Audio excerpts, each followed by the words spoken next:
Mount Everest, the tallest point on Earth, 29,035 feet. Climbing it is one of the greatest physical challenges on the face of the Earth.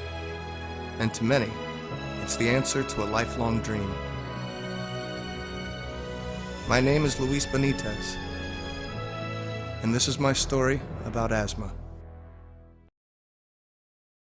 I pretty much spent my entire childhood shielded from anything that could threaten my life.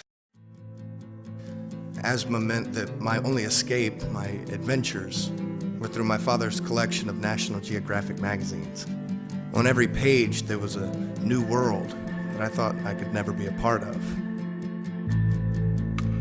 To me, they were as unattainable as walking on the moon. I mean, I could get an asthma attack just walk into the mailbox. Two things happened that changed my life. One day, in the October 1963 edition of National Geographic, I read about the first Americans to climb Mount Everest. And believe it or not, they had also grown up with asthma and acute allergies. I knew from that point forward, if those guys could do it, it was definitely something I could try. My second motivation came from a doctor who recommended what was an alternative asthma treatment for the time. I was encouraged to walk in high altitude to strengthen my lungs.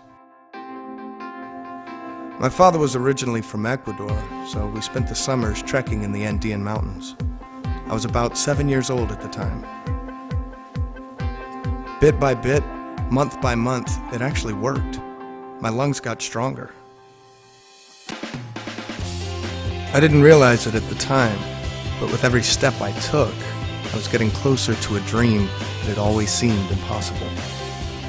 My first official summit was Mount Cotopaxi at 19,350 feet in Ecuador. I was 14 years old. I was nauseous and dizzy from the altitude, and I summited at sunrise as lightning was flashing over the jungle below. And I was officially hooked. I've now been to the top of 6 of the famed 7 summits, a total of 39 times, and on top of Mount Everest 6 times. I've had the honor to guide my friend, the climber Eric Weyemeyer, to his historic 2001 Mount Everest summit. He's the first and only blind person to achieve that goal. And all things being well, I don't plan to stop anytime soon. So to everyone out there with asthma, remember, I challenged asthma, and so can you. After all, we all have mountains to climb.